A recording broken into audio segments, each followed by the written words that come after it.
नमस्कार दोस्तों, आपका स्वागत है आपके अपने YouTube चैनल स्मार्ट क्लासेस में।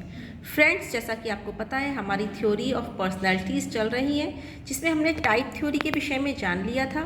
आज जो हम डिस्कशन करने जा रहे हैं वो है व्यक्तित्व का ट्रेट थ्योरी। तो जो ट्रेट थ्योरी है, जिसे हम अन्य नामों से जानते हैं, जिसमें शील गुण सिद्धांत, विशेषक सिद्धांत, व्यक्तित्व के लक्षण सिद्धांत इत्यादि नामों से हम इस थ्योरी को पहचानते हैं। हम सभी जानते हैं कि जो हमारा व्यक्तित्व है और हमारा व्यवहार है, इसकी वह विशेषता जिनसे हमारे व्यक्तित्व की पहचान होती है, वो व्यक्तित्व के गुण कहलाते हैं। इट मीन्स टू से, जो भी हमारी एक्टिविटी होती है, जो भी हमारी बिहेवियर होता है, उस बिहेवियर से हमारे बारे में पहचाना जाता है कि अमुक व्यक्ति इस व्यक्तित्व का मालिक है। वही व्यक्तित्व के गुण कहलाते हैं। ये गुण एक व्यक्ति से दूसरे व्यक्ति में अलग अलग होते हैं और इन्हीं के कारण जो व्यक्ति होता है उसकी अपनी अलग पहचान बनती है। अर्थात कहने का मतलब है, ये जो लक्षण होते हैं ये व्यक्तित्व के स्थायी गुण होते हैं और ये स्थायी गुण से ही एक व्यक्ति के व्यक्तित्व की पहचान, अलग पहचान बनती है। अब देखते हैं, एक नज़र डालते हैं इसकी कैरेक्टरिस्टिक्स पर। इसकी ऐसी कौन कौन सी विशेषताएं होती हैं। तो फ्रेंड्स, सबसे पहले जो ये गुण होते हैं, गुण सिद्धांत हैं, इनको हम कैटेगराइज कर सकते हैं, इनको हम श्रेणीबद्ध कर सकते हैं और उनको इसके साथ साथ उसको हम मेज़र भी कर सकते हैं, इसका मापन किया जा सकता है। इसमें नम्यता और लचीलापन होता है। जो व्यक्तित्व के गुण होते हैं, ऐसा नहीं है वो एकदम रिजिड हैं, उनके अंदर लचीलापन, फ्लेक्सिबिलिटी होती है। नेक्स्ट फ्रेंड, जो ये गुण होते हैं व्यक्तित्व के, शील गुण होते हैं, इनमें सार्वभौमिकता, यूनिवर्सलिटी होती है। जैसे लंबाई है, ऊंचाई है, हाँ, किसी व्यक्ति की अपने आंतरिक गुण हैं। नेक्स्ट है इनका जो व्यवहार है, व्यवहार के आधार पर हम इनका अनुमान लगा सकते हैं कि अमुक व्यक्ति ऐसा व्यवहार करेगा। इनकी क्रियात्मक एकता होती है, इनके कार्यों में प्रेम और अपनापन होता है, कार्य आपस में जुड़े हुए होते हैं। नेक्स्ट है इनका जो मेंटल सेट होता है, मानसिक विन्यास होता है। जो शील गुण का मानसिक रूप जो हमारा होता है, ऐसे व्यक्तियों का जो गुण मानसिक रूप से तत्पर रहते हैं। जब हम लक्ष्य केंद्रित होकर कार्य करते हैं तो उस कार्य को शीघ्र पूर्ण कर देते हैं। कहने का मतलब है, ऐसे जो गुण होते हैं, इसकी वजह से ऐसे व्यक्ति अपने कार्य को करने के लिए तत्पर रहता है और शीघ्रता से वह उसे पूर्ण कर लेता है। साथ ही साथ ये जो शील गुण हैं, इन्हें सीखा जा सकता है। ऐसा नहीं है कि कुछ शील गुण तो हम यह कह सकते हैं व्यक्ति के आत्म में होते हैं, लेकिन कुछ शील गुणों को हम सिखा भी सकते हैं। अब इसमें हम जो थ्योरी डिस्कशन करेंगे फ्रेंड्स, वो है ऑलपोर्ट की ट्रेट थ्योरी एंड कैटल की ट्रेट थ्योरी। सबसे पहले हम जो डिस्कशन करने जा रहे हैं वो ऑलपोर्ट के द्वारा दिया गया गुण सिद्धांत है। देखते हैं ऑलपोर्ट महोदय ने क्या कहा है।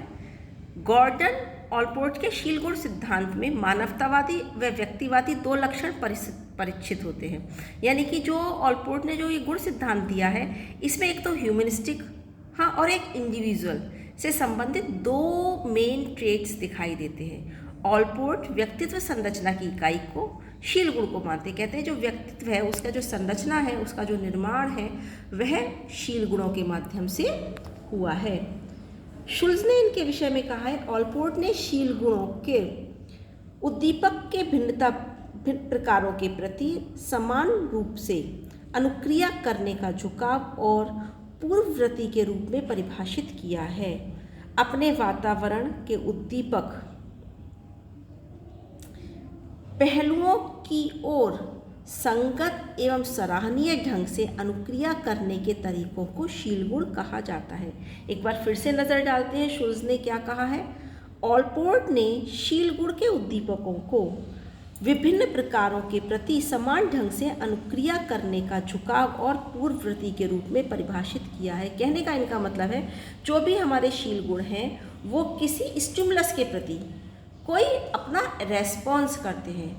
वो जो रेस्पॉन्स करने की जो उनकी झुकाव है या उनकी प्रवृत्ति है, उसी को इन्होंने शील गुण कहा है। वह अपने वातावरण के उद्दीपक पहलुओं की ओर संगत और सराहनीय ढंग से अनुक्रिया करने के तरीकों को, कुल मिलाकर जो भी स्टिमुलस इनको इनके वातावरण से मिलता है उसके प्रति जो ये रेस्पॉन्स करते हैं, उसी को इन्होंने शील गुण कहा है। Allport defined traits as per predisposition to respond in the same or similar manner of different kinds of stimuli. Traits are consistent and enduring way of reaction to the stimulatory aspect of our personality. तो इस तरह से इन्होंने इसको define करने की कोशिश की है। तो आगे हम बात करते हैं जो ऑलपोर्ट के ट्रेट्स सिद्धांत हैं, उन्होंने उसमें कितने ट्रेट्स का डिफाइन किया है, उनके कितने शील गुणों के बारे में बताया है। तो ऑलपोर्ट ने 3 मेन ट्रेट्स को बताया है, जिसमें पहला है कॉर्डिनल ट्रेट्स अर्थात प्रधान विशेषक, सेकंड है केंद्रीय शील गुण अर्थात सेंट्रल ट्रेट्स, और थर्ड है आपका सेकेंडरी और गौण शील गुण। प्रधान विशेषक ऐसे विशेषक होते हैं, ध्यान दीजिएगा, जो आपके कॉर्डिनल ट्रेट्स होते हैं ये बहुत ज़्यादा इम्पॉर्टेंट होते हैं, क्योंकि ये ही व्यक्तित्व को एक निश्चित दिशा देने में अपना महत्वपूर्ण योगदान देते हैं। कुल मिलाकर जो कॉर्डिनल ट्रेट्स होते हैं ये ही व्यक्तित्व की असली पहचान बताते हैं। ये संख्या में बहुत कम होते हैं, कुल मिलाकर 1 या 2 हो सकते हैं, और कभी कभी किसी व्यक्ति में ये एब्सेंट भी होते हैं। ऐसा नहीं है कि हर व्यक्ति के अंदर कॉर्डिनल ट्रेट्स पाए जाएं। व्यक्ति इन शील गुणों के कारण अपनी विशिष्ट पहचान बनाता है, जैसे शांति व अहिंसा गांधी जी का शील गुण माना जाता है, तो वहीं आक्रामकता हिटलर के शील गुण कहे जा सकते हैं। तो फ्रेंड्स, आपने अभी जाना कि जो कॉर्डिनल ट्रेट्स होते हैं ये व्यक्तित्व को एक निश्चित डायरेक्शन देते हैं और इसी से व्यक्तित्व की विशेष पहचान बनती है। फ्रेंड्स, सेकंड है सेंट्रल ट्रेट्स अर्थात केंद्रीय शील गुण। ये इतने व्यापक नहीं होते जितने कि आपके कॉर्डिनल होते हैं, लेकिन अपने आप में ये भी बहुत इम्पॉर्टेंट होते हैं। लेकिन इनकी जो संख्या होती है 5 से 10 तक होती है। ये प्रत्येक व्यक्ति में पाए जाते हैं, जैसे भावुकता, सामाजिकता, दयालुता, ईमानदारी, परोपकारिता, चाटुकारिता यानी कि चापलूसी, दबंगपन इत्यादि कुछ ऐसे कॉमन ट्रेट्स हैं जो कि 5 से 10 तक प्रत्येक व्यक्ति में पाए जा सकते हैं। नेक्स्ट जो फ्रेंड्स हम बात करने जा रहे हैं वो है शील गुण, कौन सा? गौण अर्थात सेकेंडरी ट्रेट्स। सेकेंडरी ट्रेट्स के बारे में ऑलपोर्ट महोदय ने कहा है कि इनके होने या ना होने से व्यक्तित्व की पहचान पर कोई विशेष प्रभाव नहीं पड़ता, अतः इन्हें व्यक्तित्व का अभिन्न अंग नहीं माना जा सकता। जैसे स्वार्थी कंजूस व्यक्ति भी कभी कभी परोपकार करते हुए देखे जा सकते हैं। नेचर तो उनकी स्वार्थी है, कंजूस है, लेकिन कभी कभी उनके अंदर अगर परोपकारिता आ जाए तो हम ये नहीं कह सकते वो इनके व्यक्तित्व का गुण है, इसीलिए इनको हम सेकेंडरी ट्रेट्स के नाम से भी जानते हैं। फ्रेंड्स, आगे चल के देखते हैं इस तरह से जो हमारे इनके 3 शील गुण थे वो व्यक्तित्व के पहचानने में, उसके गुणों को बताने में काफ़ी सहायक होते हैं। ऑलपोर्ट के अनुसार किसी व्यक्ति के व्यक्तित्व की पहचान उसके प्रधान व केंद्रीय गुणों से होती है, यानी कि जो उसके सेंट्रल, जो आपके कॉर्डिनल ट्रेट्स होते हैं, जो आपके सेंट्रल ट्रेट्स होते हैं, ये 2 जो गुण होते हैं यानी कि प्रधान गुण और केंद्रीय गुण, ये व्यक्तित्व के बारे में वास्तव में सही ढंग से बताते हैं। ऑलपोर्ट ने अपने जो भी उनके सहयोगी थे ऑडवर्ड, उनके साथ मिलकर लगभग 4541 ऐसे ट्रेट्स पहचाने और उनके आधार पर व्यक्तित्व तथा उसके व्यवहार का वर्णन किया जा सके। लेकिन ये जो सिद्धांत है इसको आगे चलकर कैटल ने बढ़ाया, क्योंकि कैटल ने इनके जो इतनी सारे जो उन्होंने ट्रेट्स बताए थे 4541, इन ट्रेट्स को कम करके सिर्फ 16 ट्रेट्स में ले आए। अब नेक्स्ट थ्योरी में हमें यही देखना है कि इन्होंने क्या किया, लेकिन कैटल को पढ़ने से पहले हम जरा ऑलपोर्ट की थ्योरी का इवैल्यूएशन भी करेंगे, देखेंगे इनकी थ्योरी के क्या क्या गुण हैं और क्या क्या डिमेरिट्स हैं। तो फ्रेंड्स, देखते हैं ऑलपोर्ट की थ्योरी में क्या क्या इनकी मेरिट्स हैं। सबसे पहले ये जो सिद्धांत है ये मनोविश्लेषणात्मक सिद्धांत के स्थान पर शैक्षिक परिस्थितियों में विकसित किया गया, क्योंकि जो मनोविश्लेषणात्मक सिद्धांत है आपको ध्यान है मैंने बताया था फ्राइड के द्वारा दिया गया था, और लेकिन ये जो सिद्धांत है वो एजुकेशनल सिचुएशन के आधार पर तैयार किया गया। ये जो सिद्धांत है वो प्रेजेंट और फ्यूचर पर फोकस करता है, ये पास्ट को फोकस नहीं करता, और जो व्यक्तित्व की परिभाषा है या व्याख्या है वो शील गुणों के रूप में यानी कि ट्रेट्स के रूप में करता है। अब फ्रेंड्स, बात करते हैं डिमेरिट्स। ऑलपोर्ट की थ्योरी की क्या क्या कुछ कमियां बताई हैं। तो फिस्ट ने इसे विज्ञान के स्थान पर दर्शन पर आधारित बताया। उन्होंने कहा है कि जो ऑलपोर्ट की थ्योरी है वो साइंटिफिक ना होकर फिलोसफिकल अधिक है। नेक्स्ट, इन्होंने असामान्य व्यक्तित्व के व्यवहार की ओर भी संकेत इसमें नहीं किया है। अपनी थ्योरी में जो इन्होंने संकेत किया है वो सिर्फ नॉर्मल व्यक्तित्व के व्यवहार पर किया है, जबकि एबनॉर्मल व्यक्ति का क्या व्यवहार होगा इस ओर इन्होंने कोई ध्यान नहीं दिया। नेक्स्ट, इसमें प्रेजेंट और फ्यूचर को ही फोकस किया गया है। इसमें पास्ट पर बिल्कुल भी ध्यान नहीं दिया गया है, क्योंकि इन्होंने कहा था भूत भूत होता है और भूत का कोई संबंध नहीं होता, अर्थात पास्ट का कोई कार्य नहीं होता।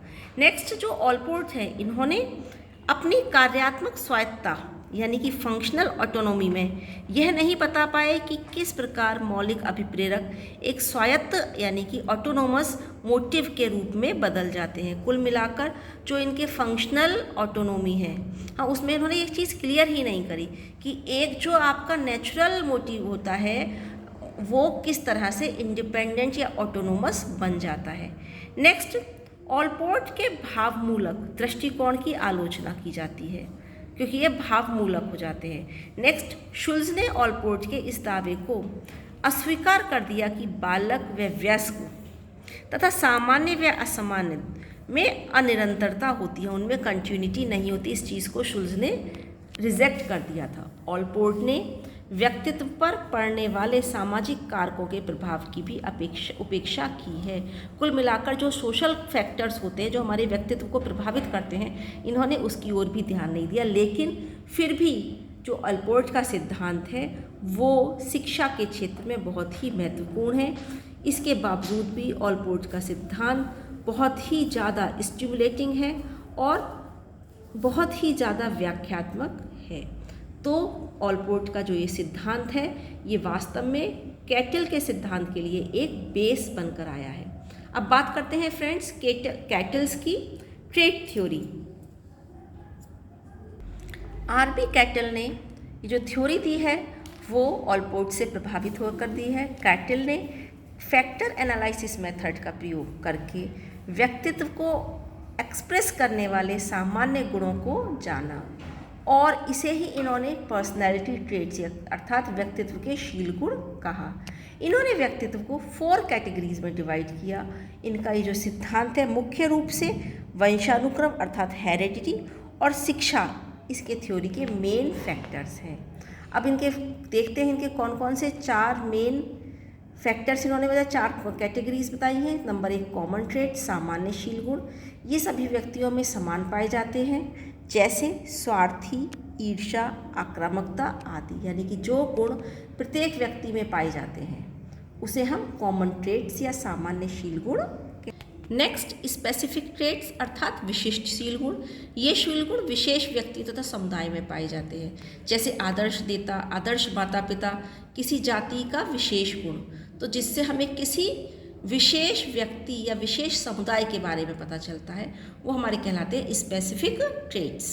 नेक्स्ट है फ्रेंड थर्ड सरफेस ट्रेट्स, अर्थात वे हमें व्यक्तियों के व्यवहार में का जब हम उनका सामान्य रूप से अध्ययन करते हैं तो आसानी से हमें इनका पता चल जाता है। जो सरफेस ट्रेट्स होते हैं अर्थात सतही गुण, जब हम नॉर्मल सा व्यवहार देखते हैं तो उसी के आधार पर हम जिन गुणों का पता लगा लेते हैं, जैसे सहयोग है, ईमानदारी है, ये जो होते हैं इन्हें आसानी से देखा जा सकता है, पहचाना जा सकता है, प्रत्यक्ष होते हैं और इन्हें हम कहते हैं सरफेस ट्रेट्स।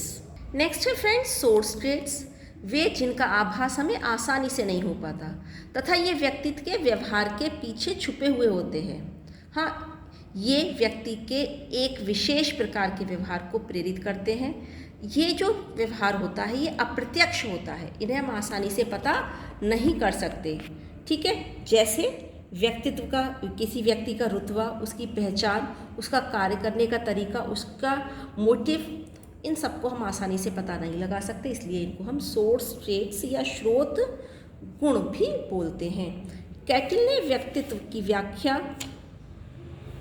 करते हुए कहा है कि किसी व्यक्ति का व्यक्तित्व वह विशेषता है जिसके आधार पर यह अनुमान लगाया जा सके कि वह किस परिस्थिति में कैसा व्यवहार करेगा। कहने का मतलब है कि हम व्यक्तित्व के बारे में को देखकर ये बता सकते हैं कि अमुक व्यक्ति ऐसा व्यवहार करेगा। अगर हम ये बता सकें वही उस व्यक्ति की व्यक्तित्व की विशेषता है।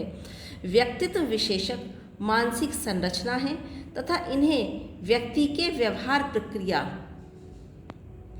की निरंतरता तथा नियमितता द्वारा जाना जा सकता है। कुल मिलाकर जो भी व्यक्ति व्यवहार करता है उसमें जितनी ज़्यादा कंटिन्यूटी होगी, जितनी ज़्यादा रेगुलरिटी होगी, उसी के आधार पर हम उस व्यक्ति के व्यक्तित्व को जान सकते हैं। कैटल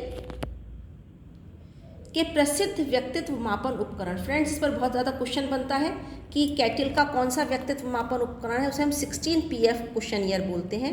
16 पर्सनालिटी फैक्टर क्वेश्चनियर जो इन्होंने दी थी उसमें व्यक्तित्व के इन्होंने 16 द्विध्रुवीय बाइपोलर फैक्टर्स के बारे में बताया है। ठीक है, इसमें इन्होंने बताया था कि ये जो 16 PF है इसके माध्यम से हम किसी व्यक्ति के व्यक्तित्व के बारे में जान सकते हैं और ये इसमें इन्होंने लगभग इसमें 17 वर्ष से अधिक व्यक्ति के व्यक्तित्व को या व्यक्ति के शील गुणों को मापा जा सकता है। कुल मिलाकर जो 17 ईयर्स के बच्चे होते हैं, उनसे अधिक उम्र के व्यक्ति होते हैं, उनके शील गुणों को मापने के लिए हमें 16 PF इम्पोर्टेंट है। तो ध्यान देने की बात है, जो कैटल हैं इन्होंने 16 PF क्वेश्चनियर दी थी और ये जो क्वेश्चनियर है इस पर क्वेश्चन बहुत ज़्यादा बनता है। ट्रेट थ्योरी किसने दी है? ऑलपोर्ट और कैटल ने दी है। कैटल ने कौन कौन से ट्रेड्स बताए हैं, ऑलपोर्ट ने कौन कौन से ट्रेड्स बताए हैं, इस पर वेरी शॉर्ट क्वेश्चन भी फ्रेंड्स अक्सर पूछा जाता है। तो आपको ये वीडियो कैसा लगा, अपने सुझाव मुझे कमेंट बॉक्स में देना ना भूलें। वीडियो को अंत तक देखने के लिए धन्यवाद। अगर आपने अभी तक चैनल सब्सक्राइब नहीं किया है तो इसे सब्सक्राइब करना भी ना भूलें।